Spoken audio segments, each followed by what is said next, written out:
Hey, I'd like to welcome you to another episode of Mission Matters. My name is Adam Torres, and if you'd like to apply to be a guest in the show, just head on over to missionmatters.com and click on Be Our Guest to Apply. All right, so today I have Krista Smolda on the line, and she's Chief Brand and Product Officer over at CareTalk Health. Krista, welcome to the show. Thank you so much for having me, Adam. All right, Krista, so we got a lot to talk about today. So we're going to talk about outsourcing care management for Medicare patients. We're going to get into what you're doing over at CareTalk Health. But just to get us kicked off, we'll start this episode with what we like to call our Mission Matters Minute. So Krista, at Mission Matters, our aim and our goal is to amplify stories for entrepreneurs, executives, and experts. That's our mission. Krista, what mission matters to you? Other than being a wonderful mother and producing children that are contributing members of society, Yes. a mission that matters to me is to really assure that what I'm doing, what we are doing over at CareTalk Health and building right now will be something that in the next 5 to 10 years becomes a common practice in healthcare. So we're not in it just, to ride on a fad or anything like that. When ideas begin to become realities and become, into fruition. It's very exciting that's happening now. And so what we're doing is real. It solves a problem in the healthcare system, which we'll talk about later. So for me, it's making sure that all the time and energy I'm putting in right now in creating solutions that solve problems are not just something that sticks around temporarily, that they actually become the norm. And ultimately, help the elderly population get the care and the attention that they deserve. So that is the mission that really matters to me.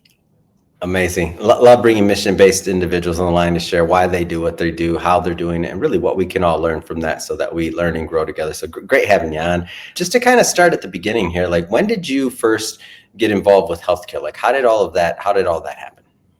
Oh, it was the grace of God that got me into healthcare. I spent 15 years in the telecommunications industry. I was actually working at Comcast for all of that time.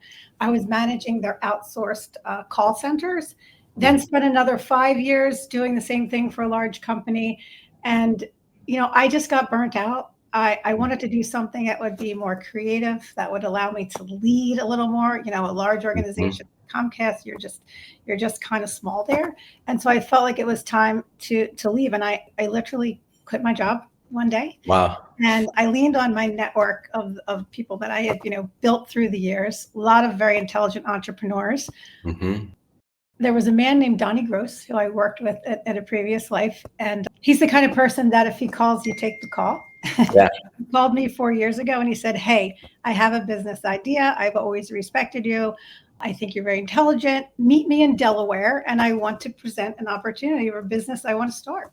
And so I got in my car and I drove, and we had a great conversation, and he introduced me into healthcare to actually start the business that I'm in right now. And I'm grateful to have been given the opportunity to learn a new business, but more importantly, to make a difference, which goes back to the original mission.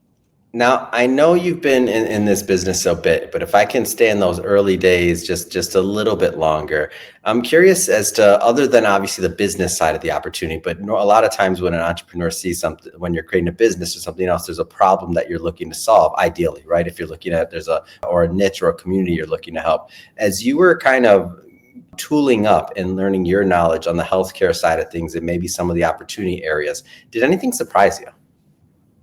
Yes. What surprised me was, well, first of all, I did more reading in the last 4 years than I did in the 16 years of schooling. It's heavy learning a new profession. I love that you did that, by the way. Thank you. And I'm like, is this really happening? Right? Like, are these people really going to be in trouble?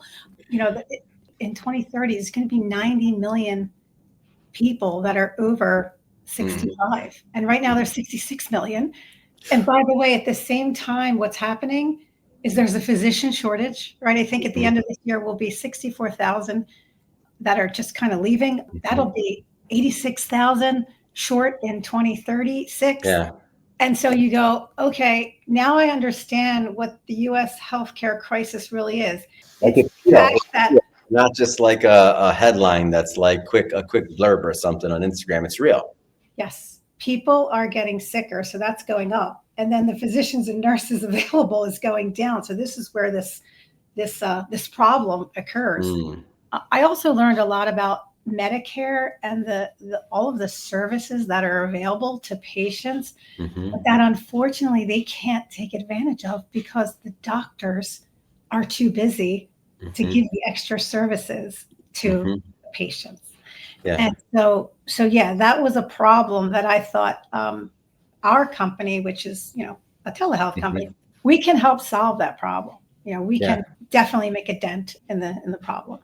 Yeah, and speaking of Medicare, I know that you can help more than Medicare patients in your company, but today I know we're going to focus a bit on that side of the business. But I do like to preface that in the conversation that I know that Mhm. you're helping a lot of different areas, but we'll probably get a little bit further into Medicare patients as well. But before we do that, maybe let's start with a broader discussion of just the care in general. Maybe start with like value-based care and just even what that Yeah. means, defining that, because it's a term that's thrown around a lot, but maybe Mhm. not as much understanding as we'd like.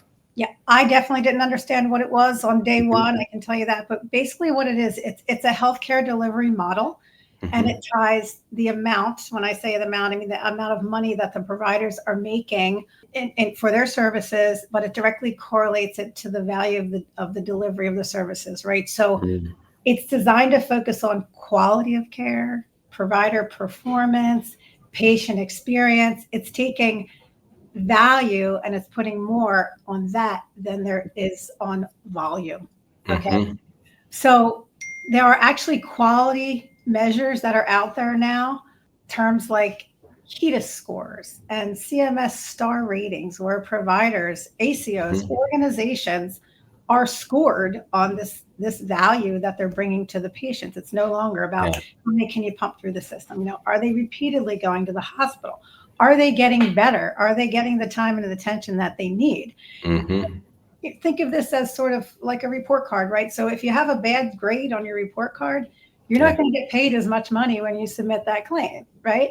And Mhm. so on the flip side, if you're doing good and you have a good score, you're going to get financially rewarded. So providers their financial dependency is Mm. really, they've got to get down this value-based care system.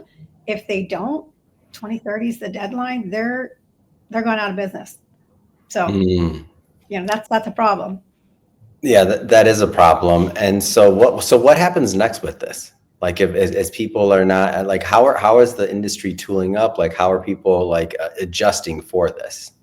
So they're adjusting in a few ways. One of the ways I think they should adjust. I talked about the problem where Mhm. there's too many sick people and not enough nurses and doctors to take care of them. Yeah. They would use a function like virtual telehealth to Mhm. take care of some of those problems for them, some of those visits. Not Mhm. everything needs to be in person, right? You can get a better grasp on how your patients are doing by outsourcing some of those functions like doctor Yeah. visits, nurse visits, right? Annual wellness visits, getting those quality scores up and outsourcing Mhm. that function to companies like actually CareTalk. How has the concept of outsourcer been dealt with in the past versus now? Because I feel like now there's obviously a bigger need, and maybe there always was a need, right? But now it's front and center, like it has to be done for certain areas if they're going to catch up. So like that's for that problem that you're mentioning. Like how has it been done in the past versus kind of like where it's being done now? Because I'm trying to understand. Like it seems to me like, and I've never run a clinic, right? So it seems to me like it would be something that somebody would be like really warmly embracing, like yeah, like a outsource, like let's get maybe more efficient, let's do this, let's do that, let's become more even more profitable, right? How does the industry look at it though, as a clinician or as somebody owning a clinic? Like how does the industry look at that? So I think the functions that are being outsourced now are Hmm. more administrative functions. For Yeah. example, hey, we've got a bunch of people that we have to get in. Let's have some other company make a bunch of phone calls and get these people to show up for their appointments, right? To book the Hmm. appointment. And would you say that's just for context, would you say that's the bottom of the not bottom, but like one of the most basic services? That might be a better way to word it. Yeah, it is. Okay, go ahead. I'm just trying to understand it. Go ahead, please. Yeah, I don't think it's about, how has it been done then versus now. I think it's for doctors anyway, and for healthcare Hmm. organizations that have patients, there's a trust factor where they are hesitant to outsource Yeah, a I doctor understand. or a nurse visit. And so that is where, really having an organization that and I'm going to CareTalk Health, we come from large organizations. We also Mhm, have people that really understand healthcare, and we understand the importance of the doctor and the office and mhm, the practice having to, after the interaction occurs with our doctor or our nurse, to have that information given back to them so that the continuity of mhm, care is kept throughout the process. mhm. What are some of the help become a shopper, if you will, with me? What are some of the things that if there was a checklist of things, because you did mention one or two just now, but if there was a checklist and a doctor or clinician or somebody's watching this and they're saying, we should really consider this. What are you being in the space? What are some maybe things that they should be looking for in whomever is going to be their outsourcer? Yeah. So there's three things that come to mind. Number one, if we're speaking of this, value-based Mhm. care, Yep. quality scores, right? Hey, let's get the good. There's a lot of open gaps in care, what we call gaps in care, Hmm. is all revolving around preventative things like, did they get their annual wellness visit? Did they get their colonoscopy, booked? Are they getting their A1Cs measured? Are they monitoring taking their medicine properly? Yeah. So a gap in care is something that if it's not checked off and it's not done, the Hmm. score becomes lower. And so Hmm. gaps in care, not all of them, but a lot of gaps in care can be outsourced to someone virtually to just kind of check the box and get it done. Hmm. That's one. I think the other service that doctors and healthcare organizations should be taking advantage of is chronic care management, Mm. remote patient monitoring, because what chronic care management came out in 2014, believe it or not. Mhm, And mhm, why did Medicare think chronic care management was a service that they should cover? Because of what I previously said before. mhm. Patients with chronic disease, it's over 75% of the Medicare population has two or more chronic conditions. So it's a lot Yeah. of people. It's a fact that they require more time, more Mhm, attention, mhm, more talking to in between doctor visits. But again, the doctors don't have time. So the chronic care management program basically says, hey, doctors, we're going to let you spend an extra 20, 40, or 60 minutes a month with mhm, the needy population, and you can bill for it and we'll pay you. mm. That's wonderful, right? I'm a doctor. I think that's a great Yeah. service, but I don't have time. I can't document the process correctly. Mhm, I don't have the staff to do it. And so they just kind of have not participated.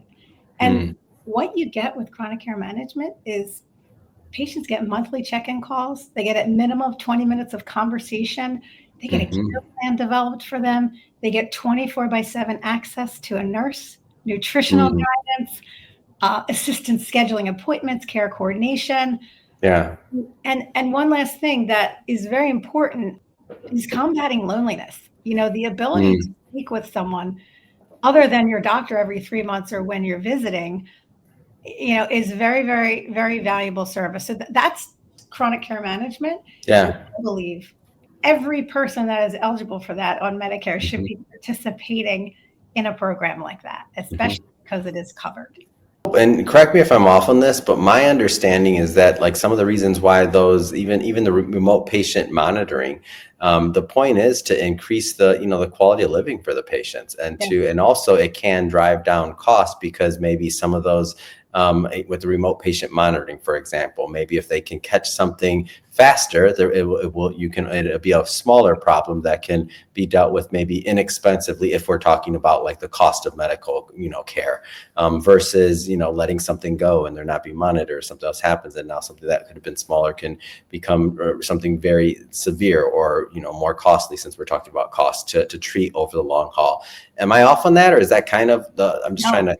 no, it's about early intervention. I mean, remote Mhm, patient monitoring is wonderful. Patients can get a device, and every single day, their vitals can be monitored, their weight yeah. can be monitored. They don't have to be in front of a doctor.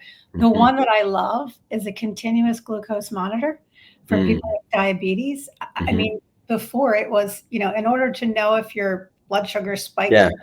or dropped, was prick the finger, read the Yeah. results, get in touch with your doctor. Hopefully, it's not Sunday or Saturday when Yes, yes.